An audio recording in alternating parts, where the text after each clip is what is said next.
Welcome to MLT अड्डा। तो friends, आज जो हम वीडियो लेके आए हैं वो है मेडिकल लैब टेक्नोलॉजिस्ट के लिए एग्जाम्स में बार बार आते हैं। तो चलिए फ्रेंड्स स्टार्ट करते हैं आज का हमारा वीडियो। तो फ्रेंड्स, पहला क्वेश्चन है फाइन नीडल एस्पिरेशन साइटोलॉजी अर्थात FNSC का पूरा नाम क्या है। तो ऑप्शन नंबर ए है fine needle aspiration cytology, B fine knife attendant cytology, C factor number activity count and उपरोक्त में से कोई नहीं, ऑप्शन नंबर डी। तो फ्रेंड्स, इसका जो करेक्ट आंसर है वह है answer number A fine needle aspiration cytology. Second question, EDTA निम्न में से किसके लिए प्रयोग किया जाता है। ऑप्शन नंबर ए CBC का अनुमान, बी पर्पल वैक्यूटेनर के इस्तेमाल में, सी HbA1c अनुमान में, और उपरोक्त में से सभी। तो फ्रेंड्स, आपको पता होगा HbA1c जो टेस्ट किया जाता है वह शुगर लेवल टेस्ट करने के लिए HbA1c का टेस्ट किया जाता है, जो पूर्ववर्ती अर्थात पिछले 120 दिनों 90 से 120 दिनों का जो शुगर लेवल होता है उसका एवरेज पता चलता है।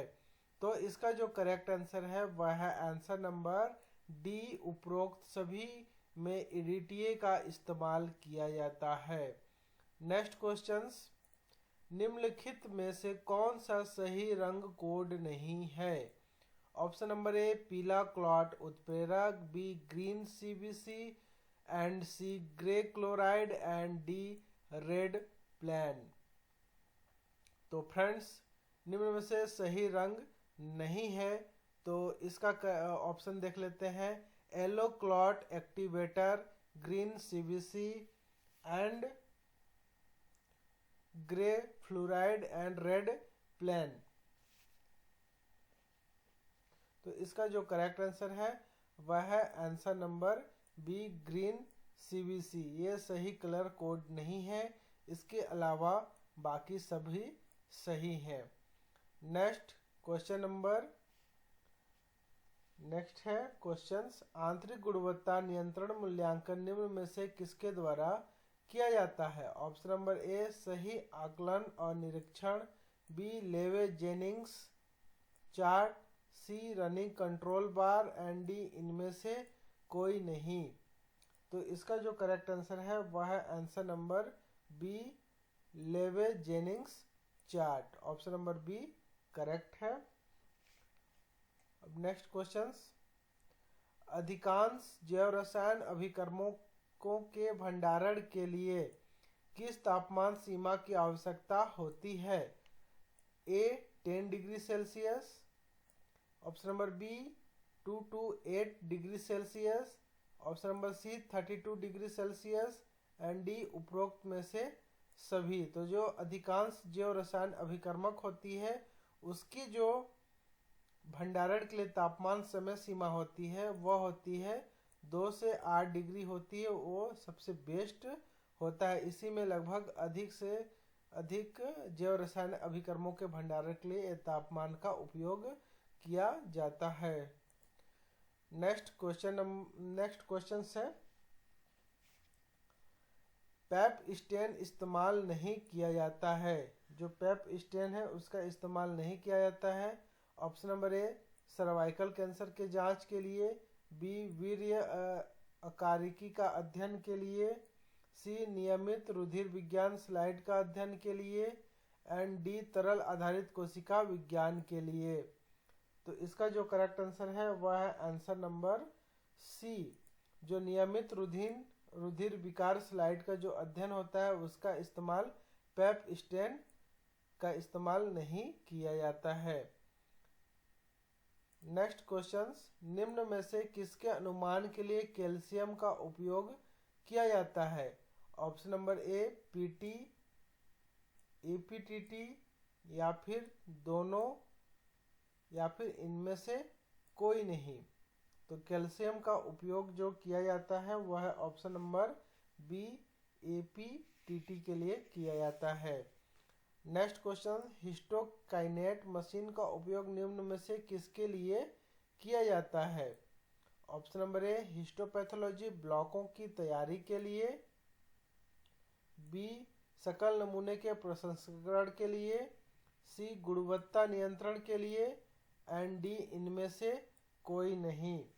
तो इसका जो करेक्ट आंसर है फ्रेंड्स वह है आंसर नंबर ए, जो हिस्टोपैथोलॉजी के ब्लॉकों की तैयारी के लिए हिस्टोकैनेट मशीन का उपयोग किया जाता है। नेक्स्ट क्वेश्चंस, कौन सा कुचालक एवं पारदर्शी ठोस पदार्थ है? ऑप्शन नंबर ए कांच, बी तांबा, सी जस्टा और डी सोना। तो फ्रेंड्स कुचालक एवं पारदर्शी जो ठोस पदार्थ होता है वह कांच होता है, ये तो आप सभी जानते हैं। यह सुचालक नहीं कुचालक का एक उदाहरण होता है। नेक्स्ट क्वेश्चन, क्षय रोग के लिए 100% पुष्टिकरण परीक्षण निम्न में से कौन सा होता है? Option number A sputum cytology, B sputum culture, C CBN AAT अर्थात CB नॉट, या फिर रक्त कल्चर।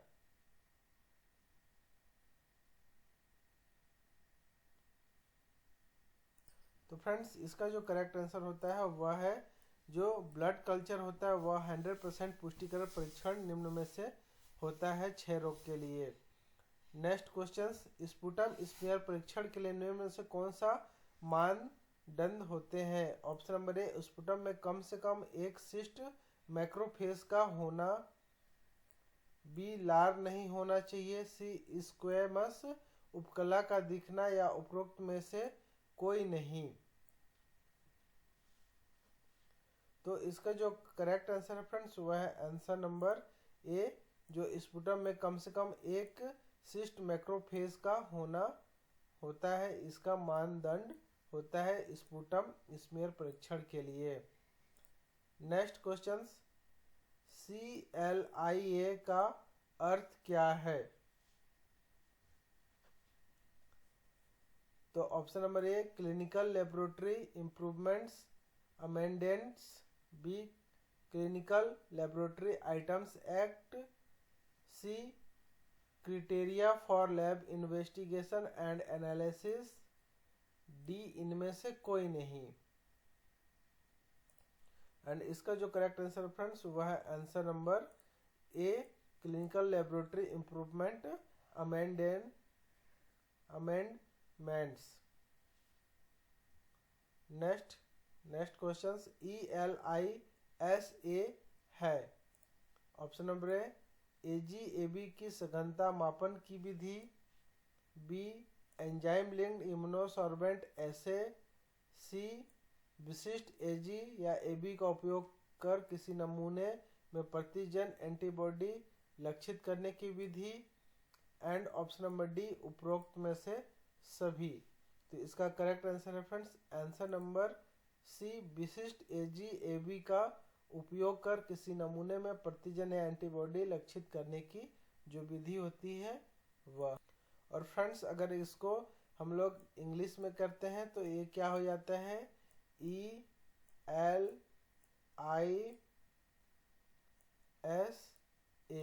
अर्थात एलाइजा। जो एलाइजा होता है वह किसके लिए होता है, तो ये विशिष्ट जो होते हैं AG एंटीजन, AB एंटीबॉडी का उपयोग कर एंटीजन या फिर एंटीबॉडी का उपयोग करके जो किसी नमूने में जो प्रतिजन एंटीबॉडी लक्षित करने की एक विधि होती है, ये होती है एलाइजा। नेक्स्ट क्वेश्चंस, आमतौर पर एनीमिया निम्न में से किसमें देखा जाता है? ऑप्शन नंबर ए मधुमेह, बी गर्भवती, सी खिलाड़ी और डी आदमी। तो जो आमतौर पर मधुमेह होता है वह सबसे अधिक जो होता है वह गर्भवतियों में देखा जाता है, इसलिए इसका जो करेक्ट आंसर होता है वह हो जाएगा answer number B. Next questions, पदार्थ द्वारा आसपास के वातावरण से पानी के अणु को धारण करने और उसी अवस्था में बने रहने की क्षमता को क्या कहते हैं? Option number A hygroscopic, B efflorescent, C deliquescent, and D इनमें से कोई नहीं। एंड जो करेक्ट आंसर फ्रेंड्स वह आंसर नंबर ए हाइग्रोस्कोपिक कहलाता है।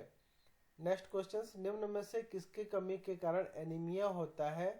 आरबीसी, डब्ल्यूबीसी, बिम्बाणु या उपरोक्त में से सभी? तो फ्रेंड्स, किसकी कमी से एनीमिया होती है? तो इसका जो करेक्ट आंसर है वह है आंसर नंबर ए, जो आरबीसी होती है अर्थात रेड ब्लड कार्पल्स आरबीसी, और डब्ल्यूबीसी वाइट ब्लड सेल्स होते हैं, और बिम्बाणु जो होते हैं वह प्लेटलेट्स होते हैं। तो इन सभी में से आरबीसी की कमी के कारण एनीमिया होता है। नेक्स्ट क्वेश्चन, बिम्बाणु की अकड़न को कैसे रोकें? ऑप्शन नंबर ए, सीधे नमूना लेना, ईडीटीए के साथ रक्त का उचित मिश्रण। ऑप्शन नंबर सी, नमूना जांचने की प्रक्रिया सीधे 2 से 8 डिग्री सेल्सियस पर, या फिर उपरोक्त सभी। तो जो बिम्बाणु होती है अर्थात प्लेटलेट्स होती हैं उसके अकड़न, या फिर जो अकड़न को हम क्या कह सकते हैं फ्रेंड्स? क्लम्पिंग। जो platelet, how to prevent platelet clumping जो होता है उसको कैसे हमें रोकना है? तो इसके लिए जो उपयोग करना है उसके लिए जो एंटीकोगुलेंट अर्थात ईडीटीए, एथिलीन डाइअमीन टेट्रा एसिटो एसीटेट जो होता है, इसका फुल फॉर्म ईडीटीए का, इसके साथ रक्त का जो मिश्रण होता है उसको उचित मिश्रण करने पे इसका जो थक्का होता है या फिर अकड़न होता है उसको रोका जा सकता है। नेक्स्ट एंड लास्ट क्वेश्चन है फ्रेंड्स इस पार्ट का। तो नेक्स्ट क्वेश्चन है, उन्नत न्यूबोर चैम्बर की गहराई कितनी होती है? जो न्यूबोर चैम्बर होती है उसकी गहराई कितनी होती है? 1 मिलीमीटर, 2 मिलीमीटर, 3 मिलीमीटर या फिर 4 मिलीमीटर? तो जो उन्नत या न्यूबोर काउंटिंग जो चैम्बर के नाम से जाना जाता है, इम्प्रूव्ड जो न्यूबोर काउंटिंग चैम्बर होता है उसकी जो गहराई होती है वह 2 मिलीमीटर होती है। तो इसका जो करेक्ट आंसर फ्रेंड्स वह है आंसर नंबर बी, 2 मिलीमीटर। तो फ्रेंड्स, उम्मीद करता हूँ ये वीडियो आपके लिए बहुत ही हेल्पफुल रही होगी। तो thank you for watching, have a good day, जय हिंद, जय भारत। और नेक्स्ट पार्ट में वीडियो लेके आऊँगा फ्रेंड्स, तो चैनल को सब्सक्राइब करके जरूर बेल बटन पे ऑल नोटिफिकेशन को क्लिक कर लेंगे। Thank you.